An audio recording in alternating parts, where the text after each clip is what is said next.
my God. Earnestly I seek you. My soul thirsts for you. My flesh faints for you, as in a dry and weary land.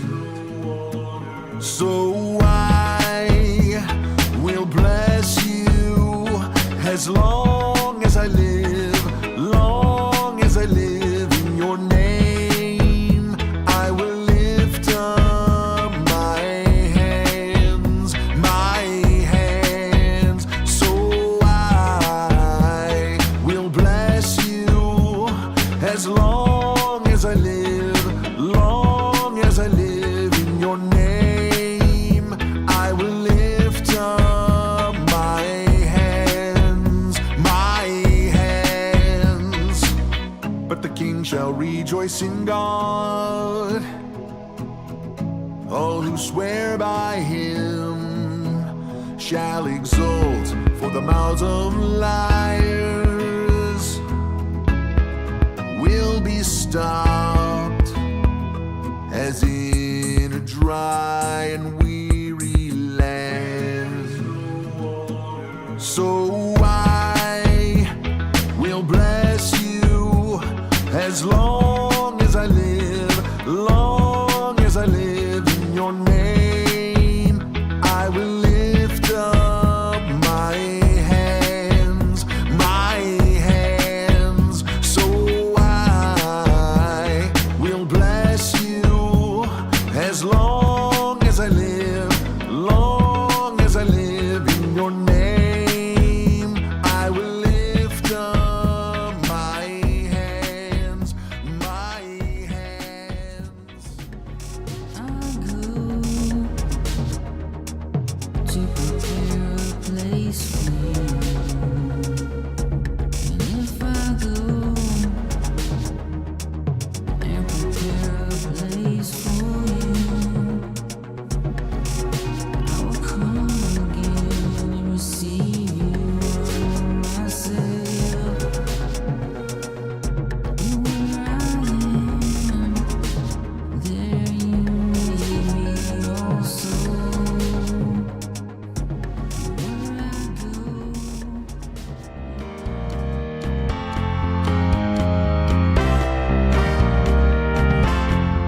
Well, hey, good afternoon and welcome to Monday. It is Brad And Christa. with the Big Family Homestead.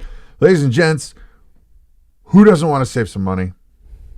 No, wait. No. That's not right. That was who wants Who to wants save money? I want to save money. Yeah. And let me tell you what, I've done the math on some food money, savings, budget, food budget money, gardening tips. We're going to save you some money today. And if you're not a gardener, today's your lucky day. You know what? What was it that Benjamin Franklin said is the best time to plant a fruit tree? What, like 50 years ago, 20 years ago? 20 years ago is the best time to plant a fruit tree. What's the next best time to plant a fruit tree? Today. So, yeah, if you haven't started gardening, today is when you need to get started. It's literally like printing money. It's like printing my It's like own my money. printing my own money. I just copied you.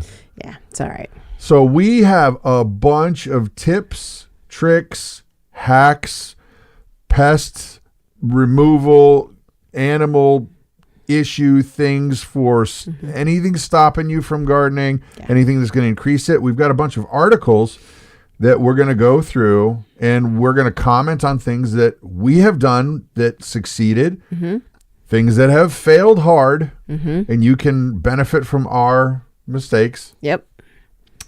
And since this is a live stream, if you're watching it on the replay, make sure you open up the chat, because since this is a live stream, the people here who've been gardening for their whole lives Yeah, we'll be able are going to to be help. able to chime in. Actually, act at that. Yes. What she said.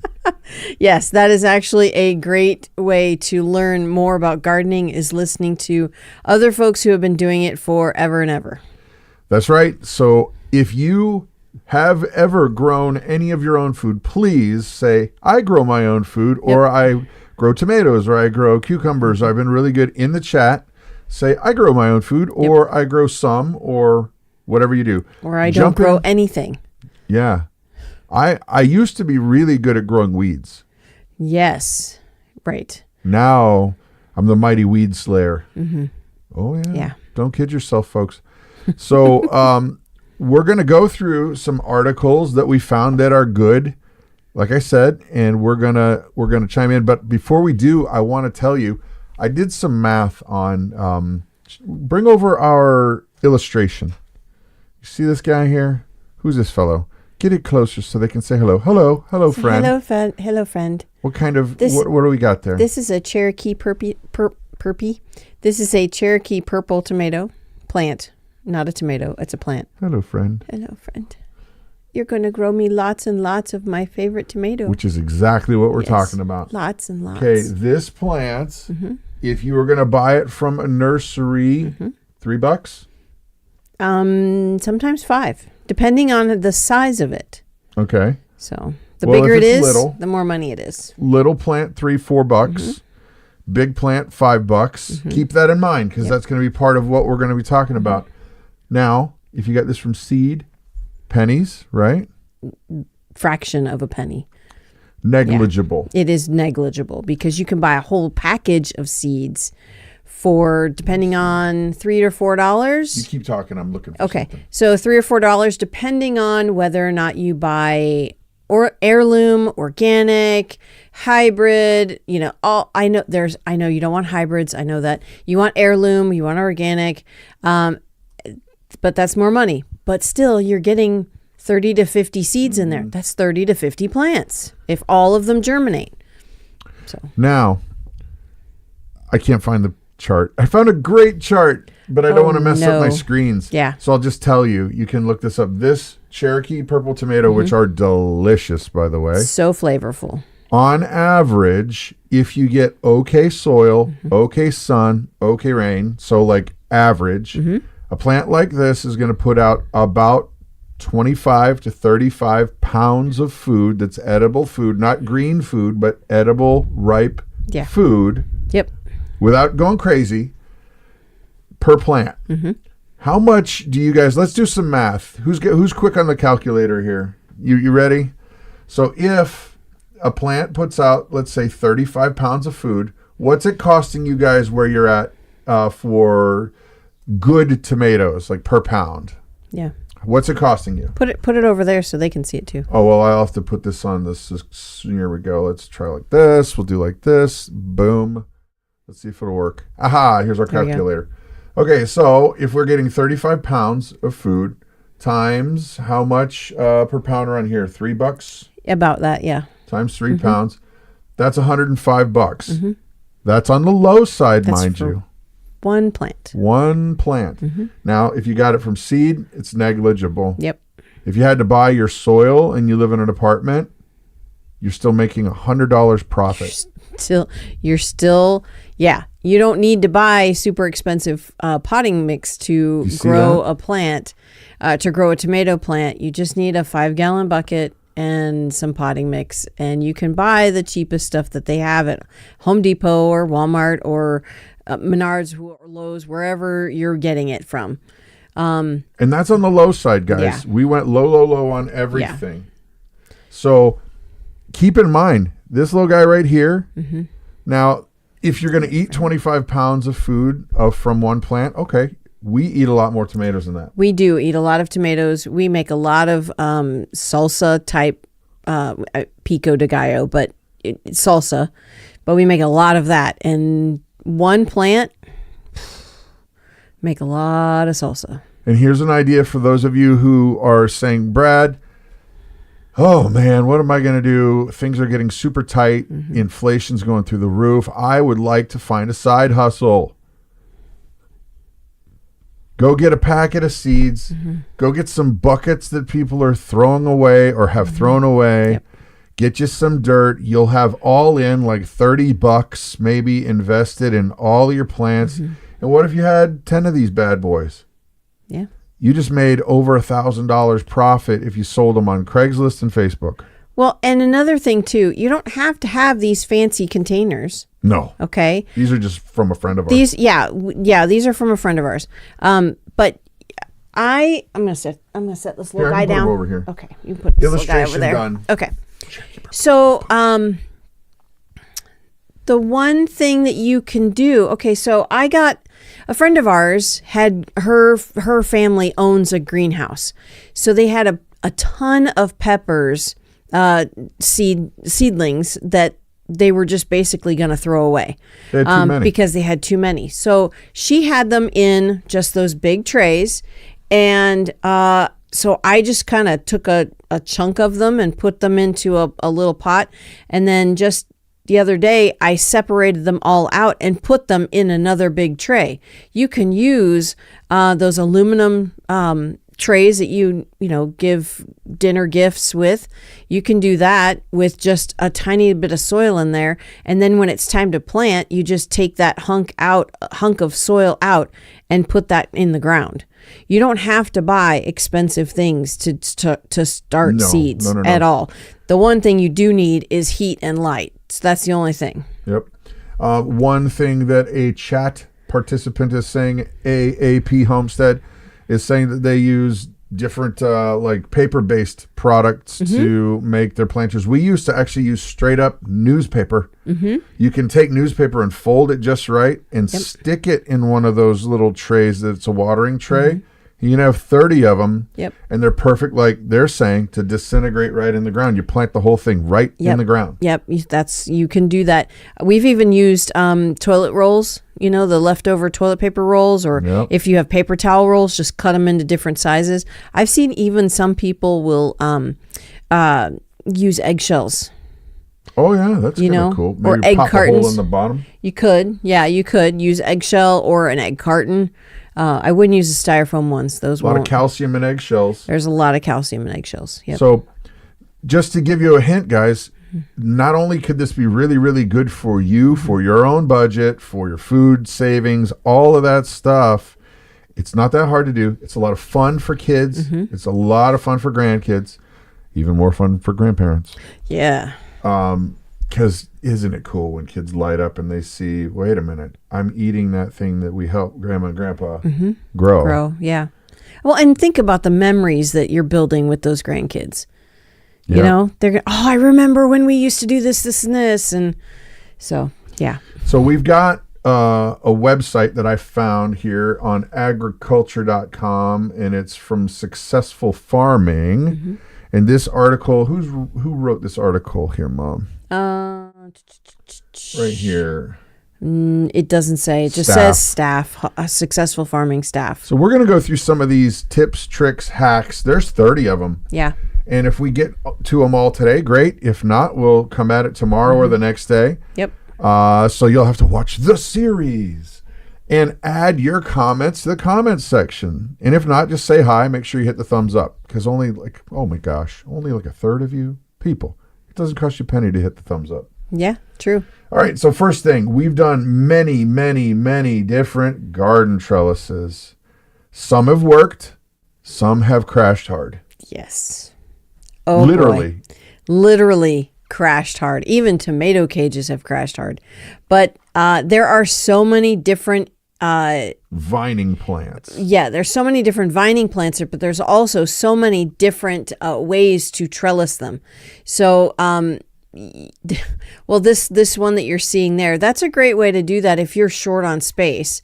They've got looks like melons growing on that. You better make sure it's load bearing. That's why there's posts at the side, I think, to keep to secure it. But you can use T-posts and a hog panel, cattle panel, whatever.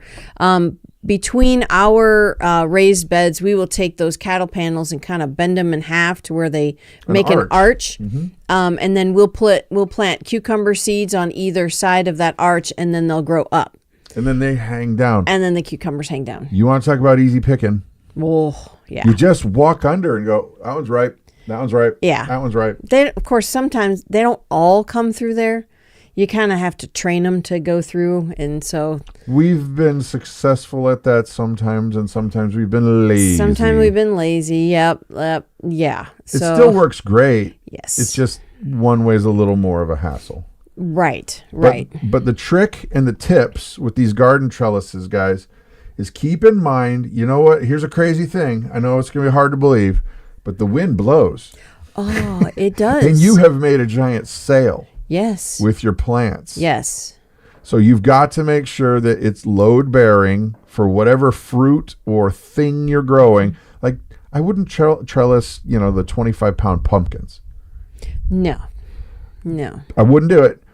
Just, that's a tip. But also keep in mind when that wind blows, it's going to rock, and we've had lots of things blow over.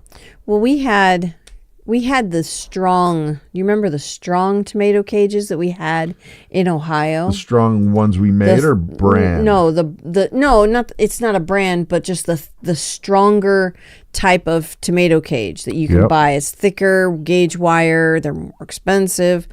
Well, we had a strong wind come through in Ohio, like really strong wind, and all of our tomato cages fell over.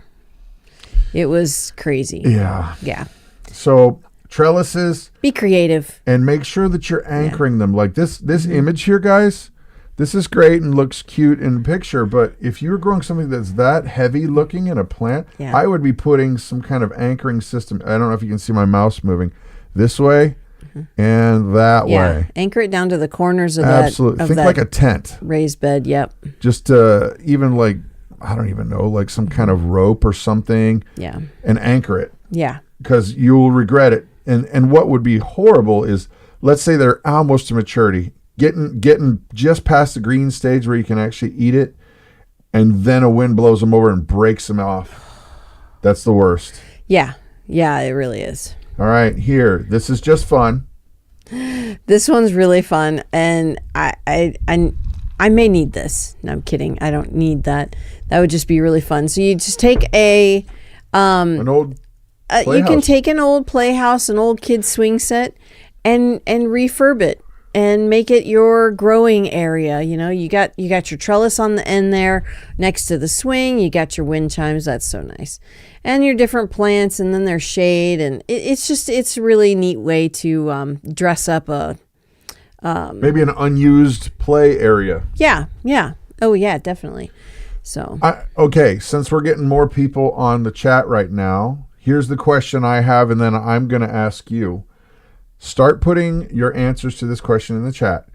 What are your top tips when it comes to picking what you will put in your garden? Like, what plants? Do you go with high calories?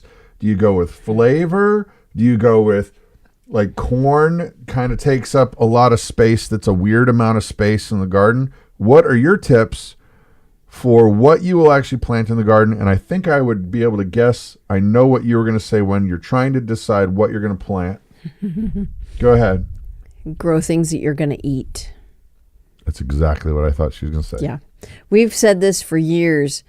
Why would we? Okay. What is one thing that you really don't like to eat vegetable wise? Me? Yes. It's different for you than it is me. Mm-hmm. It's asparagus, but you love it. Well, yes. And I didn't plant it. It was already here. And I wouldn't have planted it if I had known. I mean, I know he doesn't like it, but I would not have planted it because I am really the only one that likes it. There's a couple of the kids that they'll tolerate it. They'll eat it because that's what's for dinner. But where are you going with this? Because I know what there's a bunch of things. Well, that's one of the things. If there's only one person in the family that likes the thing, why take up valuable space, like a large amount of valuable space to grow something that there's only one person or nobody likes? Unless you're going to barter it with someone else. That people in the area eat it. Right. Well, for example, yes, I agree with you. But for example, set aside a small amount of garden space for your experiments, not a third of your space. Right. Or just like a garden pot, something like that, Yeah, try your experiment. I'm throwing up the air quotes. Yeah, your experiments, I'm notorious for going, well, that sounds good. We should try. Look at the picture. The picture looks great. Right. And then we've got a bunch of stuff that nobody will eat, eat. and even the animals won't eat it. Yeah. So, there's several things. I know you absolutely love, what's the thing in the South? No, I'm not in the South. And not anymore. No, what's that? What about you? Okra. Okra. Only fried okra, though. Only fried okra. We first of all can't grow okra here. It's too cold. Yeah. But we wouldn't grow okra here. We also, there's just, that's the thing. If you don't like a thing, if you hate butternut squash, don't grow it. Seriously, it's such a waste of time. But right. At what cost? And I mean, at what cost in size of your garden? Right. Okay, so keep that in mind as we're going, because here's another little tip. This is just fun. This is probably more for parents with kids that wander, because that's what it's for. But put a bell on your kid. This is funny. It's literally. How is that a garden tip? I'm just curious. Because the kids read it. If you're out while working in the garden. Okay, I didn't read the whole thing. So while working in the garden, I found that my 2-year-old daughter would wander out of sight. So I attached 2 loud sleigh bells to her clothing. Why not put a cowbell on there? I mean, honestly, I get it. If you're out, especially this person's in Minnesota, where we're at, there's a lot of wild animals around. There really is. But if I may suggest, just pay attention. Sorry. I wasn't going to go there, but yes. No, fence in your garden. Then you won't lose your kid. Oh, no, that's exactly what I meant. Yeah, sure. It's the same exact thing, isn't it? It's the same exact thing. Same exact thing. Okay, moving on. On to the next thing, which was a great segue, actually. Moving on. For the next thing is an easy garden fence. This is, it's goofy. Well, there's so many different ways that you can fence it off without having to spend a fortune on fencing. For one, snow fence. I mean, down south, you guys don't know what snow fence is. But snow fence is like the stuff that it's an orange plastic small square stuff that they use in construction zones to keep people out. Well, up here they use it for snow fence, and it helps with snow drifts. So if you have, if they use it a lot going down the road, down the highway. So they'll put it along the side of the highway, like 50 to 100 feet away from the highway, and it prevents the snow from drifting across the highway, it doesn't blow into the road, can cause a hazard, right? But snow fence is really inexpensive. You can use that to keep little critters out of your garden, or keep little critters in your garden, the 2-legged kind. Ah, there you go. So, yeah, I mean... There you go. This one and this one go together. Exactly. So, jingle bells, get in the garden. Okay. Sorry. I did note that this person's from Georgia, if you noted. Yeah. Because where you're at may be different needs than where somebody else is at. This is just a good hack right here. This is a great hack. I like this a lot. And you can make this instead of buying those bucket lids. I was thinking use the gamma lids. Those gamma lids, they snap on the outside of the bucket and then it twists off, and you could still hot glue a pad onto it, but you can keep your garden tools inside. Well, and if you're even doing a small amount of harvesting, there you go. You harvest, you put it in there. That way you have one thing to carry. We love our garden carts, but that's for like the heavy lifting when you're doing a lot of work. Yeah. This would be like when you're just out weeding or going to collect some tomatoes for salsa or something like that. Yeah. Or a dinner, whatever. This is an interesting one. This here, it's the same as before. Yeah. But this one here, for seeding, I don't know if I would find this as valuable, because you literally just take a little trellis or a trowel and move some dirt out of the way and push it back. I don't see the need for this, but we wanted to go through the article. So does this work for you guys? I don't know how that would work, but they just say that you kind of twist it and drop a seed down in there, and I guess, I mean, I have a bad back, so anything that helps me not have to get up and down 5,000 times a day, I pay attention, but I don't see how that would work. Yeah, I don't either. But we haven't used it because we have raised beds, but we still have that cedar tool. Yeah. And we got this so cheap. I want to say it was It was a $10 garage sale. from a garage We sale. got lucky. Yeah, but it's got different sized discs that you put in there, and then you put your seeds in the hopper, and then you just run it along your thing. That It's gotta meant tell for ya. really big gardens. Yeah, but we probably will use it when we plant the corn this year. Probably. All right, so question for you guys. You can make a tomato cage out of just about anything. Yeah. What is the craziest thing that you have made a tomato cage out of, or the most effective?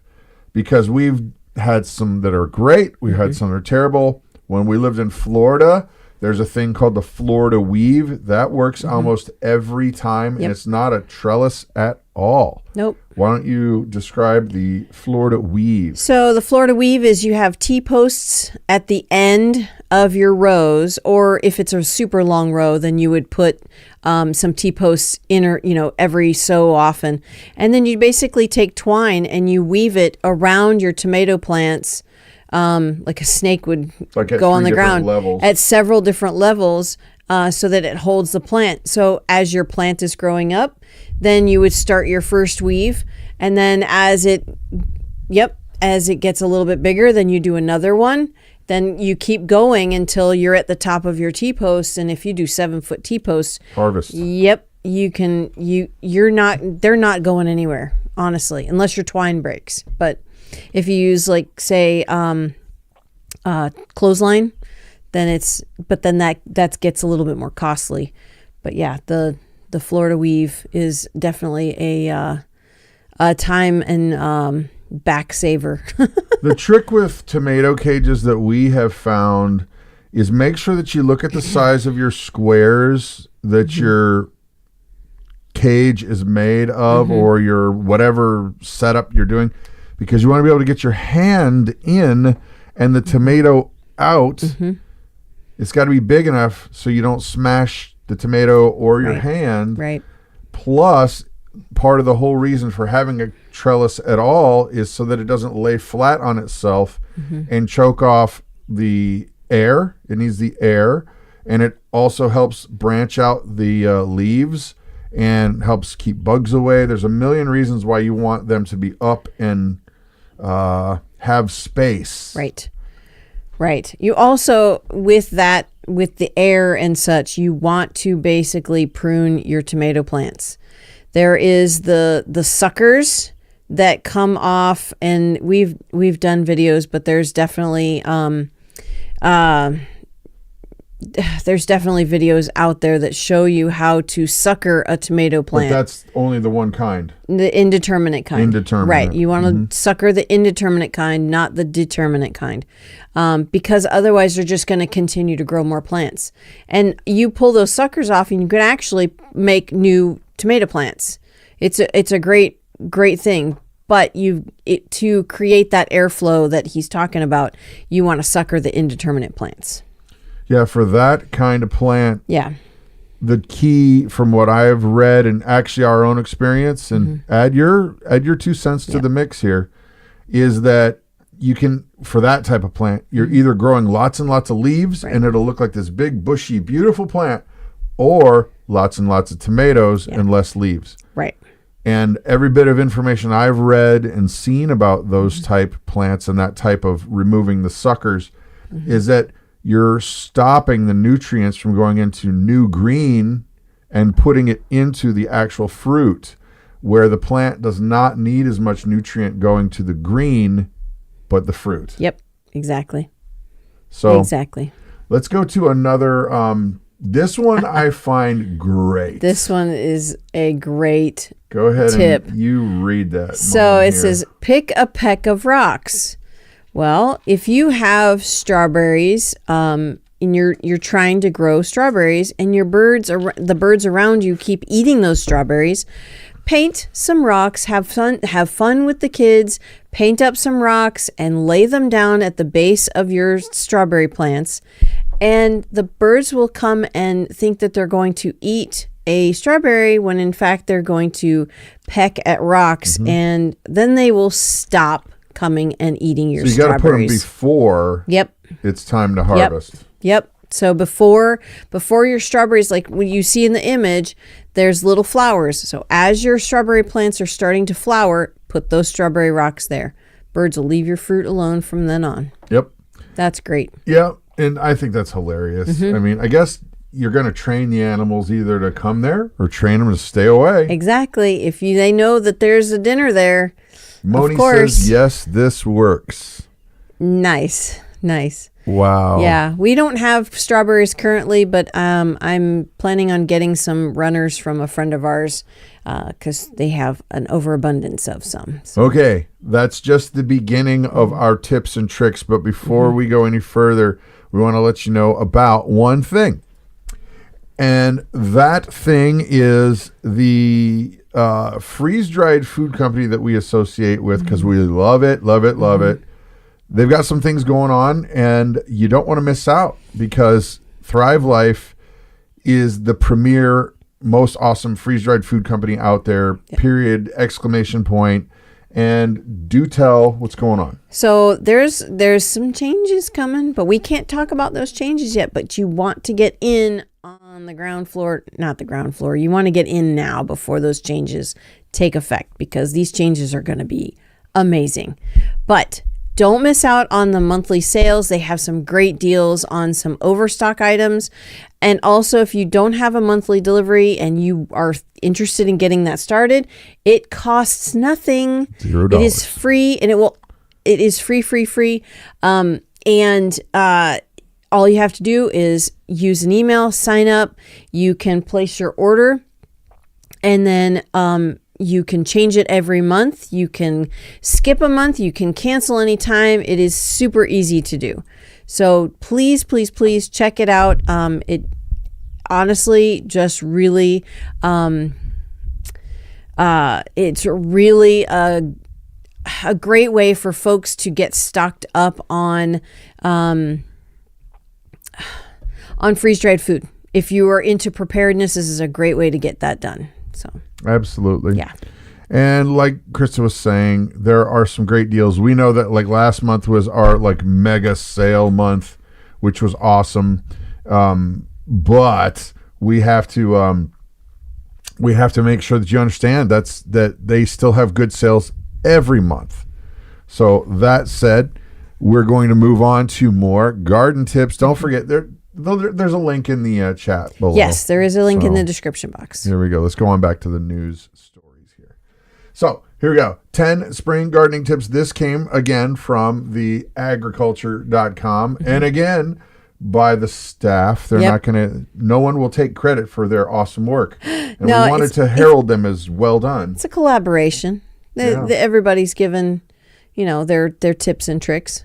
Check this out. This is really cool. We have done these, and they are great. Tell. So maybe read the little thingy there. So this is a seed cart. I built a cart on wheels to start my seeds in spring. It was 5 feet long and 2 feet wide. It has a shelf on the bottom for storage and a shelf on the top for the plants. It has 2 uprights. Each is 2 feet high and 2 inches wide, 1 foot apart on each end. I drilled 15 1-inch diameter holes in each of the 4 uprights. I used 2 metal rods to hang 2 fluorescent lights. I moved the lights up as the plants get taller. That is a fantastic idea. We've done something very similar. And it does work great. It does. And it really does. Also a friend of ours who runs, he and his wife run J. Lar Valley in just north of Medford in Wisconsin. He's got about 4 of those. Yeah. And they are great. Yep. They work really, really well. So that's something we need to build again. We just don't have, we haven't had the time or the, well, we haven't had the time. need. We haven't had the need, right? Actually, since we moved here, we have been blessed that our living room has lots of windows. It does have lots of windows, but a lot of times that does not the the light is being filtered as it comes through the window. It's not the full spectrum that the plants need. So moving on. We've done this. We have done the straw bale gardening method. How many of you guys have tried this? Has anybody tried this? We've tried it. And I'm curious to see what you have to say because it worked great. However, there is a caveat. There's a catch. And that's, it's nice let's talk about the positives. Yep. It's nice because what you do is you get some straw bales, and you're going to put basically fertilizer on it. You're going to put poop on it. You're going to put rabbit stuff. You're going to put poop on it, water. You're going to water it down so it actually starts to kind of decompose. Yep. And then you plant it. Now, one nice thing that's really great about it. You plant the straw bale? You put your plants in it. There you go. And then you don't have to bend over as much. Nope. Weeding is really not a problem because I don't care what anybody tells you, you're still going to get weeds. You're still going to get weeds because it is straw. There's going to be seed in there, but they're not as easy much to pull out. It's very easy to weed. It does raise it up a bit. You do have to add a little bit of dirt on top for the plant, just kind of in those holes a little bit. But for the majority, it's very, very little dirt. So if you're looking to save some money and you happen to have some bales around, that might be for you. Now, the negatives. For those of you, has anybody done these things? Because I didn't see in the chat. The camera's kind of in the way. Nobody's. Oh, wait. Let's see. Did anybody say? Nope. Oh, Moni said it was okay. Yeah. The issues that we had are as it decomposes, it becomes a big mess. It becomes a pile, a rotting pile, which if you're going to plan ahead, put them where you're going to eventually want a garden bed, and then you're great. Yep. You're great. But keep in mind, it's just going to get nastier and nastier and nastier until it's back to like soil. Sure. It's going to, the strings are going to pop and it's going to just kind of, eventually. It's just going to kind of, so don't put them on your deck. No. That would be a bad idea. No. But like Brad said, put them in an area where you plan on gardening because then as that decomposes, you can spread that out after your plant is done and it will eventually decompose enough to where you can till it into your garden. And another negative about those things is don't bump the bales once you've got nice big plants in there because we had, I don't remember if it was me or a child. It was probably me, but I'm going to say it was a child who bumped one of our nice, already growing with tomato straw bale gardens with an ATV. Might have just pushed it over a good 8 inches. And maybe. And it totally ripped the root system apart. Yeah. And so it killed that plant. Yeah. And you can put several plants in one of those things. So it's nice, but you really do got to plan ahead. And if you're thinking I'd just like to get started on a hugelculture kind of area, that'll work. Great. That'll be, hugelculture, for those of you who may not know, is you can make a raised bed and then you just fill it with a bunch of leaves and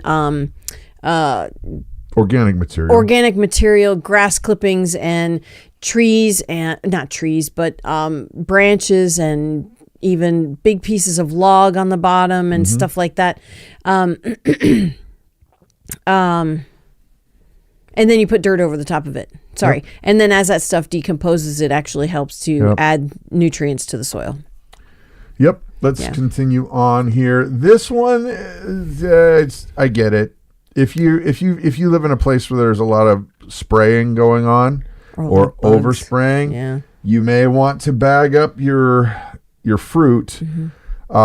This is kind of a crazy thing. I know that there's large pieces in a country that rhymes with Ina, that there's so much rhymes with pollution in the air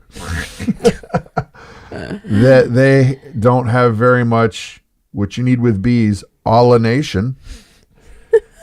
because they are. Well, let's go with Pig Latin on this one. Ed Day.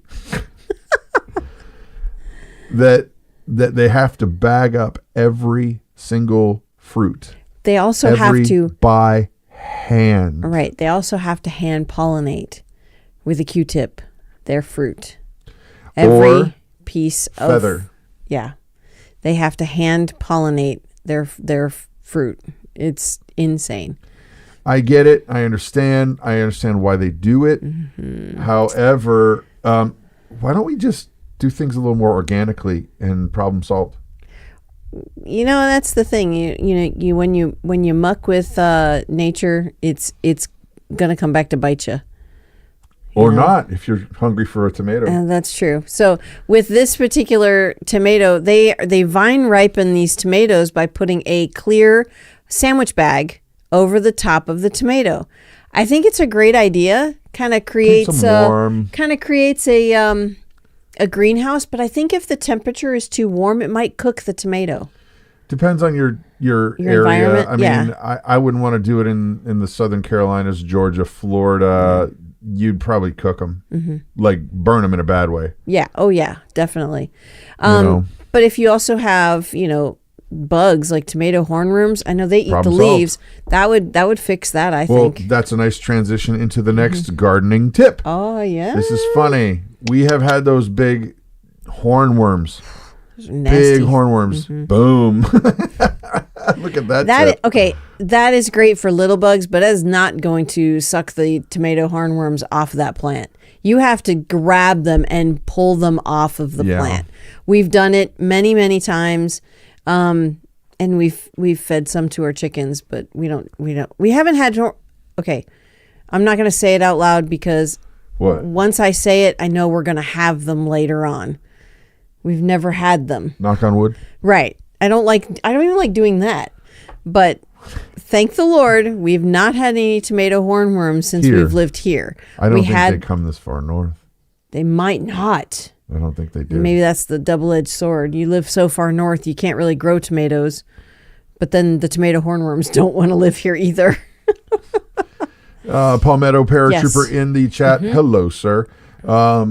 Is making a great point that if you have like a black light that's mobile or battery powered, you can take out to the garden. Yep. It's easy to track them down at night. Yep. You can see them really, really well. Yep. And then you just pick them off. And we used to make chicken food. Yeah, you can pick them off. You make sure you get the little baby ones too, because those are just going to grow and make bigger ones. But yeah, I was actually getting ready to say that they do glow in the dark when you have a black light at night. You can find them real quick. Oh man, the birds love it. The birds love it. And those they get big. They get really big. You throw them into the chicken area and it's like, oh my gosh, it's like you're watching Jurassic Park. All those little velociraptors are like, "Funk, shunk," and they are toast. Yeah, they're awful. They're clamoring over each other to tear them apart. Yeah, right. So this nasty next creatures. tip, I actually don't think it would work very well. And much respect to NS in Michigan. Maybe I'm wrong. But see, the thing with a composter, they're saying that you take a composter, you put some holes in a 50-gallon, 55-gallon drum, and then you can see that they've got PVC pipe or some kind of pipe, any kind of pipe, holes in it for aeration. Yeah. But you have depicted there a shovel. I don't want to be shoveling inside that barrel. If it were me, I'd want to turn the barrel on its side and roll it. And you probably could. But you wouldn't be able to get very far if it would be a pain in the butt to try to shovel it like that. Yeah. Oh, yeah. I'm saying you could roll it. However, those pipes would need to be flush with the side of the barrel. I think you'd end up breaking it. I think, yeah, probably. And I'm saying that from a perspective of a guy who is very good at breaking things. So I understand breakage. So that said, much respect to NS in Michigan. I'm sure it worked good for you. Yeah. I'm not sure I would do that. No. If you want to do a composter, the easiest thing in the world is get you some pallets. Put screw them together and make 3 sides to a we'll just make a little 3-sided area. Yeah. Put your junk in there, and every once in a while, flip it up with a rake or a shovel or whatever to aerate it, and you're fine. Yep. And then what you can do is you can actually just move it and then scoop it all out. You can scoop it from one and throw it into the other one.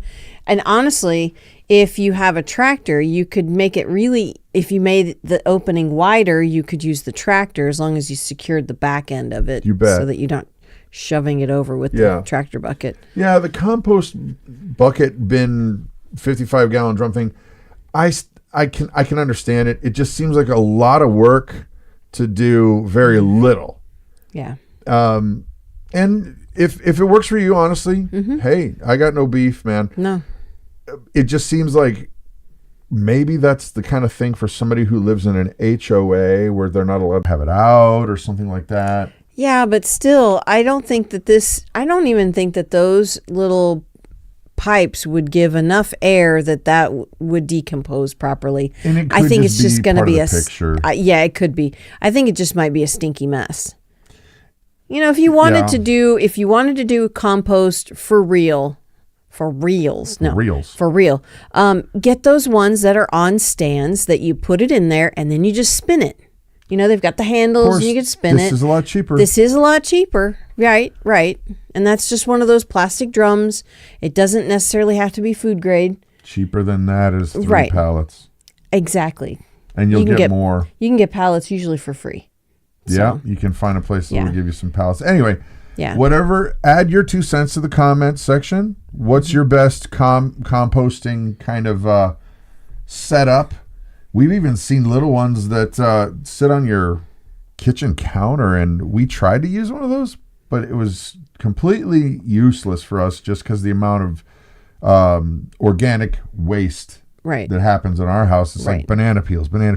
You'd fill it up in a day and a half. It fills up quick, and then if you forget about it and don't empty it, it becomes a yucky, mucky, stinky mess. Well, and it's attracting fruit flies. I think the very best composting setup that I've ever heard of, it resides over on the East Coast, just north of the Carolinas and just south of Maine. It's somewhere in there.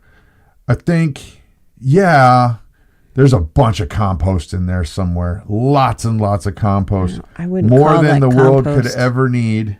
I wouldn't call that compost. You know. That's where the honey truck goes and dumps all its stuff. Or picks it up.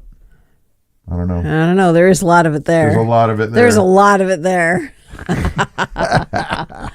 All right. My goodness. There's but you know, another great thing that I like to do with all of our kitchen scraps is give it to the chickens. Oh yeah. If it's organic. If it's organic material, like I'm not giving them onions because they won't eat them, but they will scratch them to bits. And we don't give meat. We don't put meat out there, even though they are meat eaters. They're omnivores. It gets really kind of smelly. But just every day we got our scraps and we just toss them in there and they just go to town. They have a blast. That way nothing's going to waste. All right. So keeping critters away. Now, if you're in an apartment situation, this may not be as bad for you. But here's one that is kind of good and kind of bad. Because if you're trying to keep critters out of the garden, what's going to happen if you use a driveway alarm? It'll work for a little bit. Then they're going to clue in. They'll figure out a way to go around it where it's not going to. Or they don't care. Yeah. Which happens and has happened for us. It may work for a little while, then they don't care. The other part to that is that if you use a driveway alarm, every time the wind blows or the plant moves, you're going to be thinking, something's in the garden. Yeah. And, we have used high velocity lead poisoning from time to time, and that generally works pretty well. It really does. It really does. It really does. You probably can't use that in an apartment situation. No. I would think that's probably not legal. No, absolutely not. Check your local laws. If you live in Florida, you never know, man. A lot of crazy stuff happens in Florida. Oh my gosh. We used to live in Florida. Yeah, Where do you think did. we got some of our habits? Yeah. Yeah, that's so funny. So I'm not sure that's a good idea or a bad idea. It might be for you. You know, honestly, if you have that big of a problem with pests, just put a fence around it. You know, that's going to keep your pests out. Here's another one. Might work for you. Make them sneeze. To keep the ground critters and the skunks away, grind up equal parts of black peppercorns and whole cloves and mix equal parts of cinnamon and cayenne pepper. Mix thoroughly, place powder in a shaker can and sprinkle a swath every few months. I would think you would need to do it after every rain. Yeah. But I would too. Yeah. I would too. Yeah. There's another thing too is consider what's called companion gardening. Yep. Do tell. Definitely. So you've got the Three Sisters,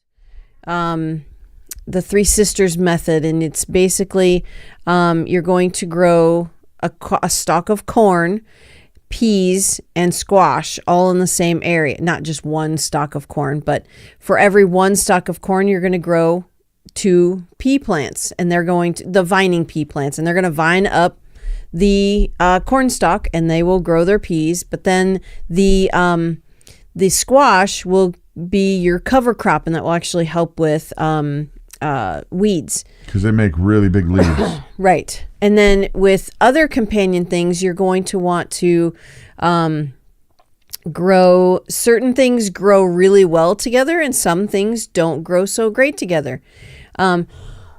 Excuse me. Like tomatoes. Tomatoes, carrots. I really like growing carrots with tomatoes. They do really, really well. So we plant our tomato plants, and then at the base, you know, you've got like a foot away from the tomato plant, right? You're going to plant a swath of carrot seeds. Yep. And there are also different companion combos that are great for keeping away hornworms. Depends on what you're growing, so we're not going to hit like a gazillion of them, but put some in the chat. What do you guys see for your area that works really well for you? But different companion plants will either boost your output or discourage other things or critters from coming in. Yep. What is that plant? That The flowery marigolds. ones? Marigolds are great for keeping out critters. Yep. So Last thing here, this is interesting. This is keeping critters out. Let's go back to this. Speaking of critters. So here's an article again from agculture.com. Again from the staff, or else we would give credit to whoever wrote this. Exactly. 7 home wildlife and pest control hacks to try on your farm. This one is kind of a duh. Keep your fences tight. Sure. Yeah. Keep your fences tight. I mean, a loose wire is going to allow critters to come in. And honestly, I wouldn't put that kind of fencing around a garden. I would put something that has the welded wire, the squares. I would put that in there. We use electric for a lot just because we move animals around, and sometimes what used to be a garden might be for chickens. Right. But what was I going to say? So if you do the welded wire, you could always put a string of electric around the bottom of it. It'll keep rabbits out. Because we had or sheep in. Or sheep in, exactly. Depending on what you want to do. Depending on the side you put the electric on. Yep. This one is genius. For those of you who have to deal with electric boxes, you know what I'm saying, because there is nothing quite as frightening as opening up a gigantic electrical breaker box, which has got enough power running through it to kill you if you screw up and touch the wrong thing. Yeah. And then, oh my Lanta, the door opens up and there's 100 angry wasps 3 feet from your face. Yeah. That stinks. Yeah. Who's been there? Anyone? Hands? Can I see hands? I don't touch electrical I'm guessing anything. Palmetto Paratrooper has been there. Imagine. This is genius. You put a cattle ear tag that keeps away flies and bugs and biting and stinging things. Just hang one in there. Yep. I had never thought of that till we read this article. No, and we'll be implementing that this year. Oh my gosh, yes. Yeah. Because we've got 3 on the property, 3 boxes, but you could put it in anything that is mechanical, that has a box, that, dirt daubers, wasps, Yep. anything like that you're like, you open it up and you don't know what you're going to get. No.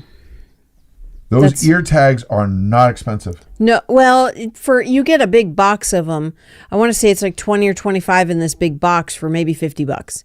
That's not bad. Where they're 50 cents a piece. That's really not a big deal. And they really do work on your animals. And this, I'm trying this. Yep.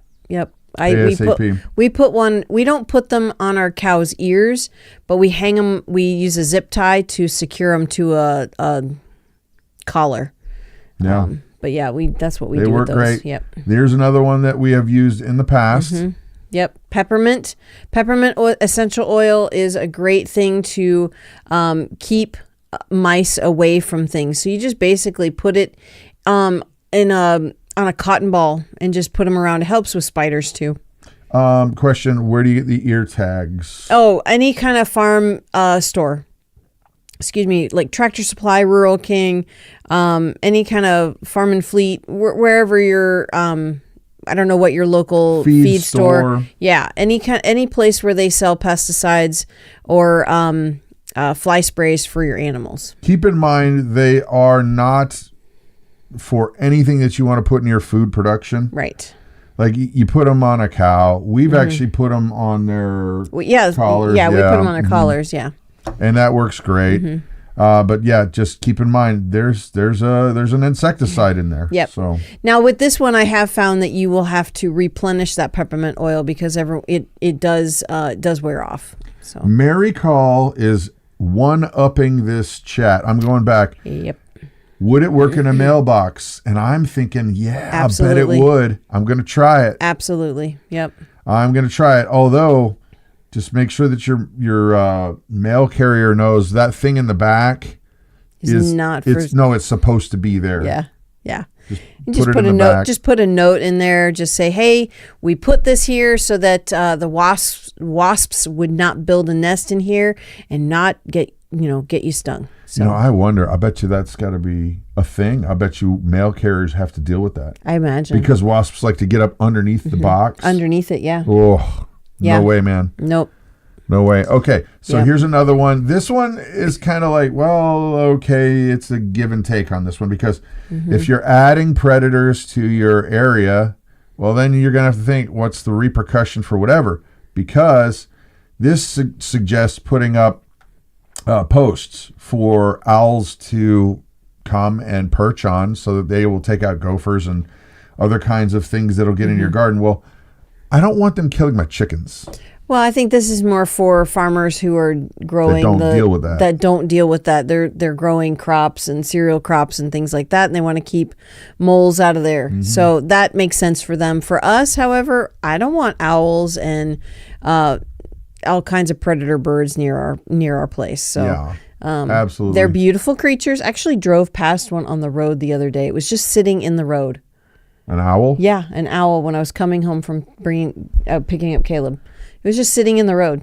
That's a side kind of thing. We didn't ever see bald eagles until we moved here to Wisconsin, and everyone has this vision of the beautiful bald eagle flying through the air because obviously it's a symbol of American awesomeness, right? Yeah. However, they eat dead things too. They're scavengers. Yeah. And I didn't know it until I was like, "What's wrong with that poor bird?"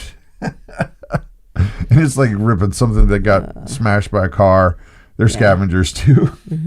Yeah. I mean, they do hunt, but it's not, if they have an easy meal, they're taking it. They're taking they're easy picking. They're taking the easy meal or the easy route. All right. 2 little things to help you. Just like this one is like, if you've got birds at your house, it's just keep some chain hanging where you hang your bird seed. If you do that sort of thing. Oh, sure. Yeah. To keep certain birds out and allow certain birds in. Yep. This one is to keep the blue jays from stealing the suet from their feeder.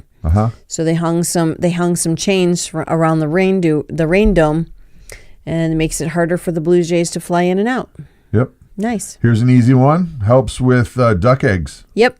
So these are wood duck eggs. and it's protecting them from predators who are taking the eggs.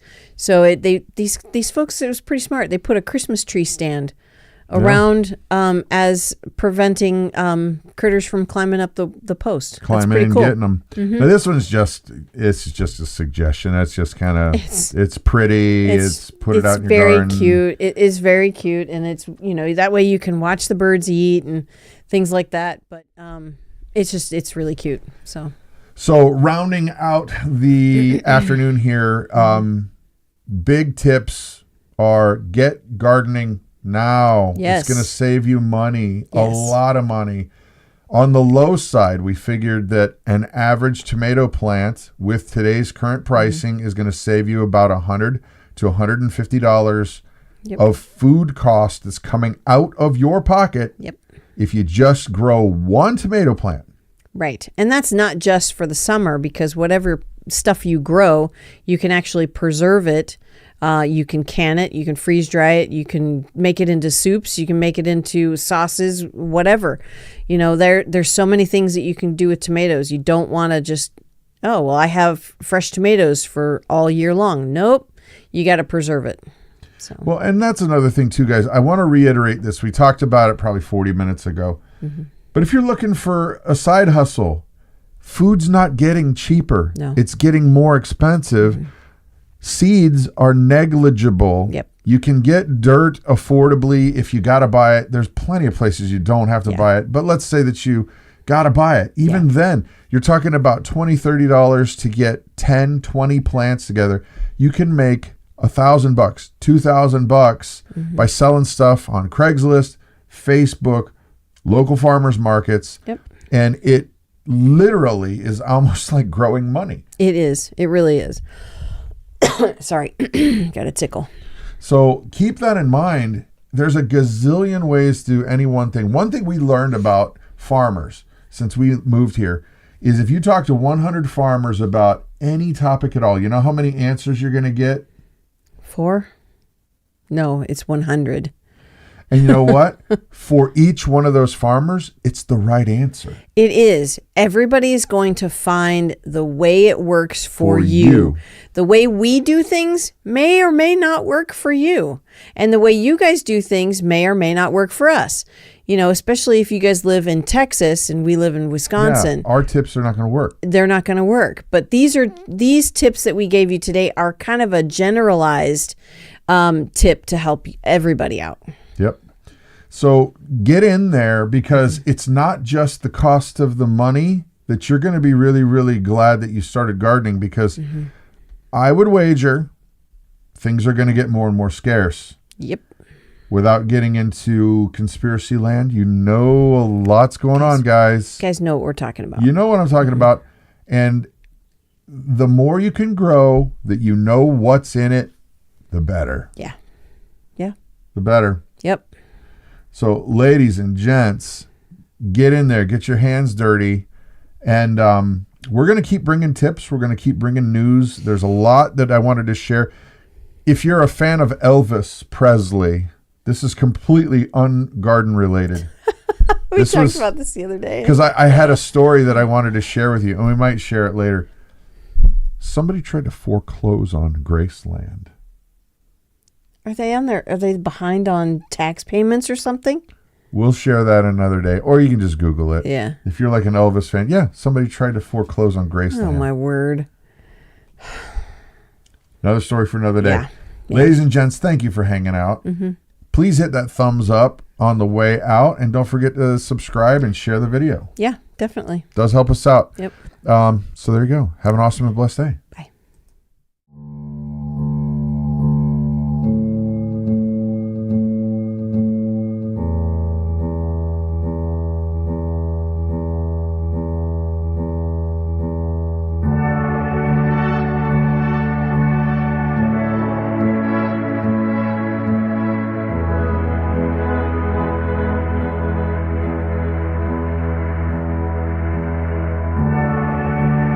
As for man, his days are like grass,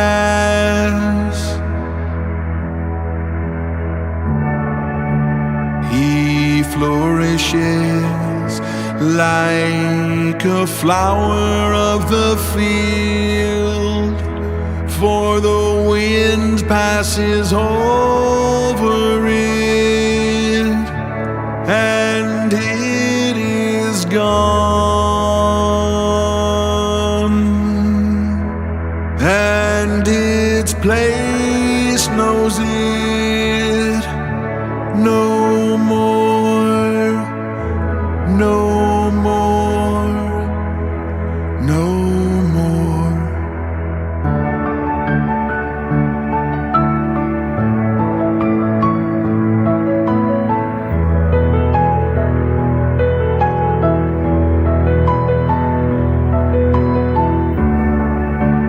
But the steadfast love of the Lord is from everlasting to everlasting on those who fear him, and his righteousness to children's children, his righteousness